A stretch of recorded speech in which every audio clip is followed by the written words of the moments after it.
It's the 20th EY Entrepreneur of the Year, the awards show that takes a bird's eye view on the best of business success across the island. From coast to coast, representing every corner of the country, 24 pioneers of industry and endeavour have been chosen. Tonight, the final 5 nominees. On the doorsteps of where I've been born, we've created not a local business, but an international business. To do it from Ireland, we're just simply incredibly proud of. Now is one of the best times ever to go and start a business. What's the worst thing that can happen? This has given everyone an opportunity to actually work in the science field in the west of Ireland. When I got involved in Blueface as CEO, I was 27, and I still think I was too late. I actually think the north of Ireland is pretty entrepreneurial. It's not as big a challenge as you think to export outside these islands. The search is almost over. One final challenge remains. Before the winner is chosen, all 24 nominees will face the judges. A last chance to swing the decision in their favour. Then, next week, at the annual Gala Awards Night, and from amongst the ranks of the 24, one will be crowned the EY Entrepreneur of the Year 2017.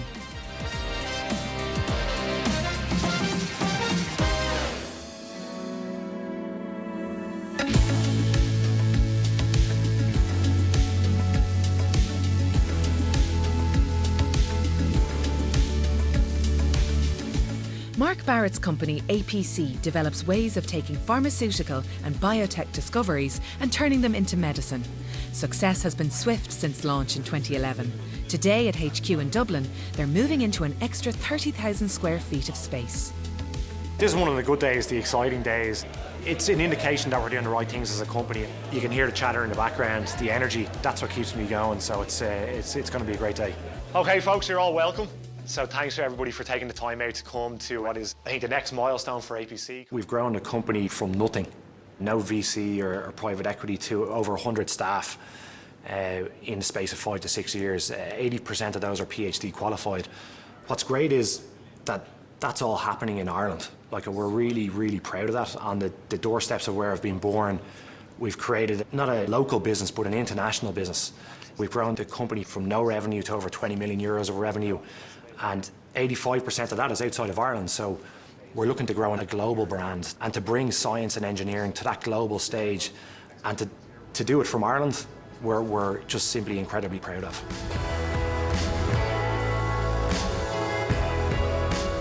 APC designed the methods that allow pharmaceutical companies to safely and reliably mass-produce medicines. APC's cutting-edge technology has given them a strong foothold in a massive industry. We all hear in the news about the discoveries of groundbreaking new therapies for MS, HIV, certain types of cancers. And these miracle molecules are discovered in a vial like this. And at APC, what we do is we help take these miracle molecules and turn them into a medicine like this.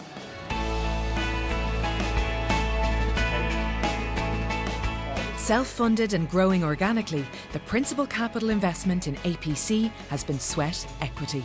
A lesson Mark learned from his entrepreneurial dad. He's in charge of the business, I'm in charge of the cooking. That's the way it works, okay?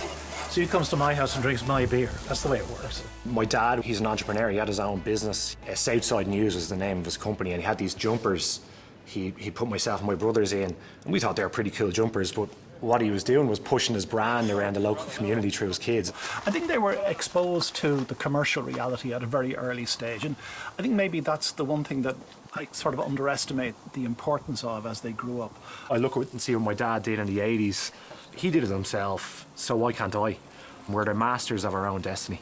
I genuinely feel we've the opportunity to create a global brand, something that has an impact on a truly international stage.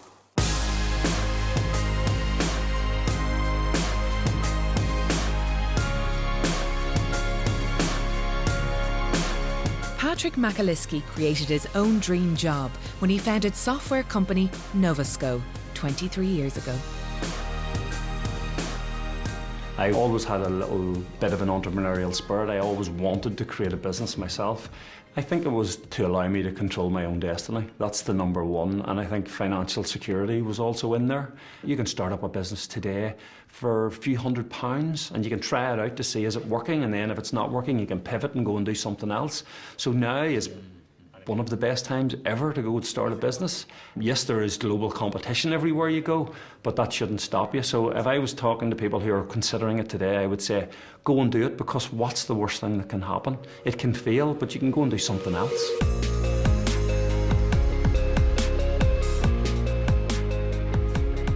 Large NHS hospitals, housing associations, universities and even 2 Premier League clubs are among the clients for Novusco's managed cloud services, headquartered in Belfast but delivering all over Ireland and the UK.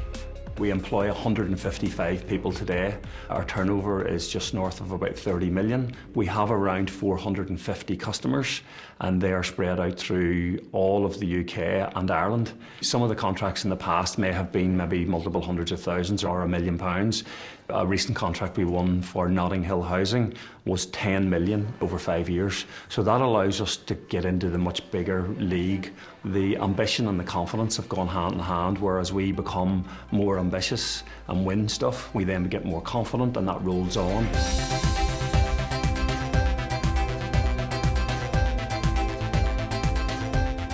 Patrick is committed to promoting well-being outside the office. Through Novusco, he supports a number of fitness initiatives for young people. In business and beyond, he embodies the principle that life is a marathon, not a sprint. It started back in 2010. I decided one day that I was going to run a marathon, and everybody laughed. So I started out back in January 2010 and ran my first marathon in May. And I suppose since then I've now done 14 marathons. I'm competitive against myself, so I'd like to try and improve the marathon times that I do and the half marathons and 10Ks. So I would be competitive against myself, but I wouldn't really be that competitive against the other people in the field. I can't be now I've got to this age. A great analogy between a marathon and a business is you've got all those mile markers as you go along, and sometimes you get to maybe mile 20 or 22 and you go, what the hell am I doing this for? You feel like just lying on the ground, but you can't. And in business, you can't. You just have to, no matter what comes at you on a daily basis, you just have to deal with it. You have to be pragmatic, you have to think quickly, you have to make decisions, and you have to get on with it. You mightn't always make the right decision, but make the decision and move on.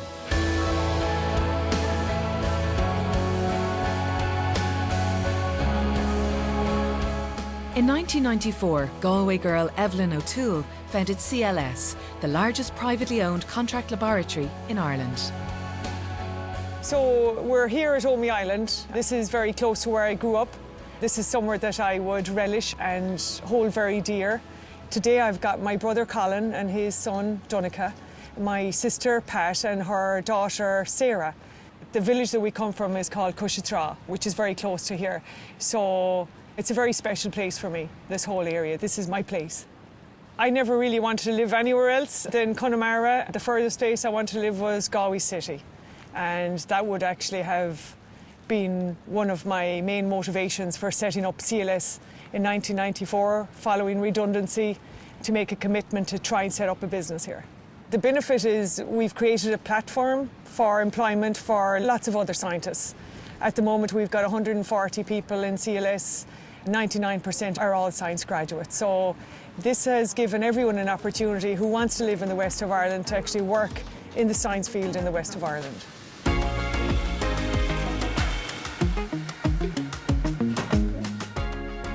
A third of those science graduates now work as analysts on contract at CLS client sites. The rest of the staff are split between Rossmuck, where the focus is on environmental and food testing, and Galway City, where CLS provides microbiological and analytical testing to the booming pharmaceutical and medical device industries. It would have been quite easy, I felt, for the first 6 years. So my awareness of even being an entrepreneur would have been nil. And then in 2003, something happened. There was a lot of consolidation in the environment, and we lost almost 50% of our business overnight. An international group just dipped below our net prices and we couldn't compete. And in hindsight, it was probably the best thing that ever happened to us, because I became a business person and not a scientist any longer. I moved into the strategic role within the company, leading the company's future. And my competent team of senior managers became the day-to-day managers of CLS. So I've encouraged them to behave like buffaloes. I want them right on my heels, creating loads of noise and dust behind me and keeping me under pressure, so I keep ahead. I think if I chose to start CLS in another location, such as in Dublin, I could probably have accelerated it much faster. But my commitment was long term. It was never going to be fast, but it was going to be special, and it was going to be in the location that I wanted it to be. Last year, the United States FDA credited CLS for its original testing methodology, and recognition far and wide of CLS's class-leading work has seen the company's turnover blossom to €10 million a year. Our client retention at the moment is running at 99.3%. We complete more than 1.4 million tests per annum. We're growing at a rate of 23% year on year, and we've got scalability. I'm very grateful for where we are on the market. I don't think you can afford to ever get too smug or feel that you've it done. Yesterday's performance is in the past. It's all about today and tomorrow's performance. I'm particularly proud of my team because I'm the face of CLS and I do all of the talking and I probably get all of the glory a lot of the times, but behind the scenes there's a huge machine of people who are very, very busy, very professional, and they're fantastic. They are CLS.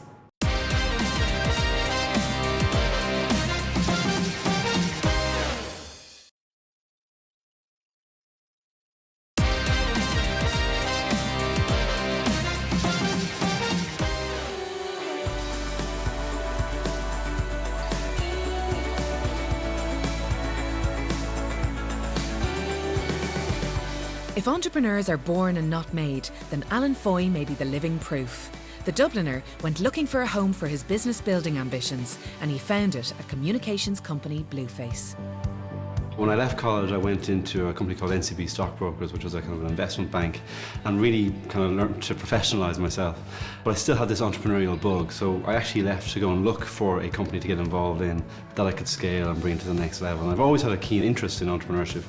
I set out looking for something. It wasn't a sector I thought I'd end up in many ways. I went out, I looked at lots of different companies, and I saw something special in Blueface, and that's really why I stuck with it.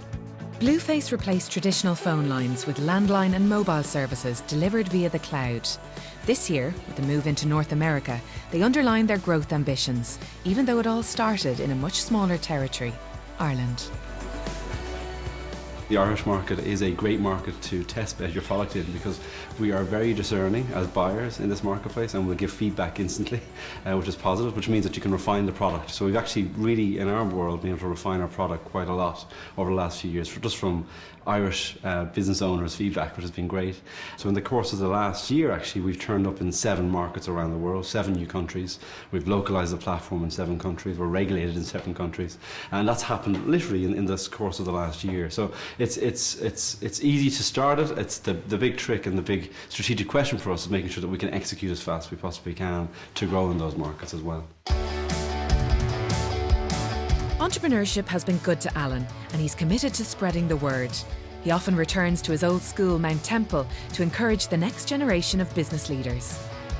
When I got involved in Blueface as CEO, I was 27, and I still think I was too late. You know, nowadays, everyone wants to be an entrepreneur. It's a career choice now for the millennial generation, to use that term. I really encourage people to do it as early as you possibly can, because you do learn your trade, if you like, by starting as early as possible. Everyone kind of tries to find the next big thing. What's the next big opportunity? What's the next big innovative product or technology idea? And that's great. But you know, those unicorns, if you like, that big kind of big massive success where you become $1 billion company overnight, they're few and far between, and the chances and probability of you finding that next big thing are probably as equivalent to my chances of winning the lotto, you know.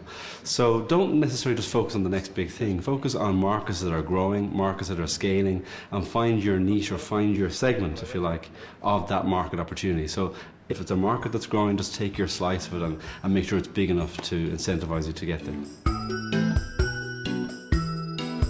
Blueface's sights are firmly set on breaking the US, where the business market opportunity is in the billions. But to last the pace, they'll have to hit the ground running. We've launched in 7 markets around the world, but obviously the one big market that we're trying to crack right now is North America. So pretty much most of my year this year has been spent in North America, finding partners, finding distribution networks, finding companies that we can work with and customers, and hiring. So North America is very much where I think if we want to be number one in the world, we have to be at least number one or number two in North America. So that's ultimately what we're trying to do. You know, my view is if you can't be number one or number two in the world in what you do, you don't have that objective, it's like being an athlete that doesn't want to compete in the Olympics.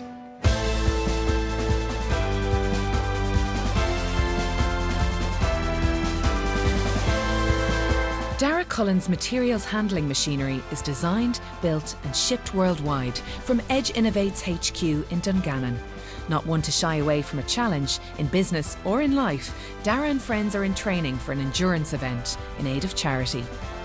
As you can see behind me, we're all approaching middle age, so we're doing fitness challenges on a regular basis. So if there's a challenge there, invariably myself and these lads will say yes to it. There's 5 of us training here today, but there's 15 in all doing the event. We'll all be keeping a close eye on each other's progress, so we'll train as a group, but once the whistle goes in Westport, it's who's home first. Dara was introduced to the world of engineering when trying to pay his way through college. He studied politics and history, but found the pull of the heavy machinery too strong.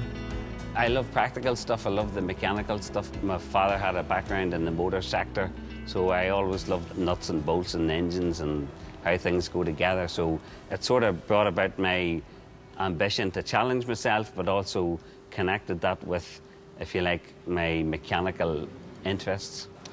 One advantage that we have is that this industry has been alive and kicking in County Tyrone since the early 60s. So there is an indigenous skill set, specifically in County Tyrone, in this Dungannon, Eden Dark area.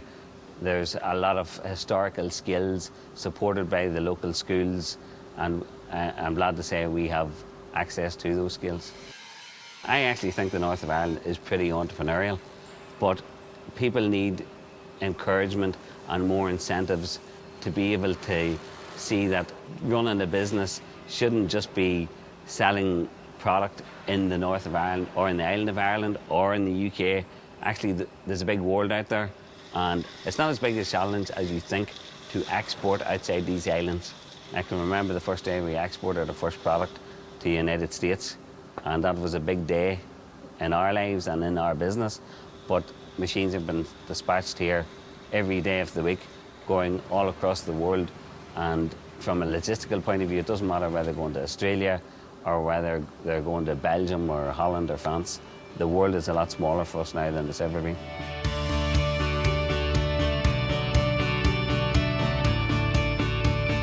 Edge Innovate was founded in the wake of the worldwide downturn in construction. 8 years later, the company employs 140, makes 24 products, and this year is set to reach growth in the region of 35%. However, Dara is taking nothing for granted. Of course, there's a satisfaction driving down the road and you see one of your machines, but I suppose as an entrepreneur, someone that's trying to run a business, your initial instinct is, okay, he's got one of our machines, could he have another one?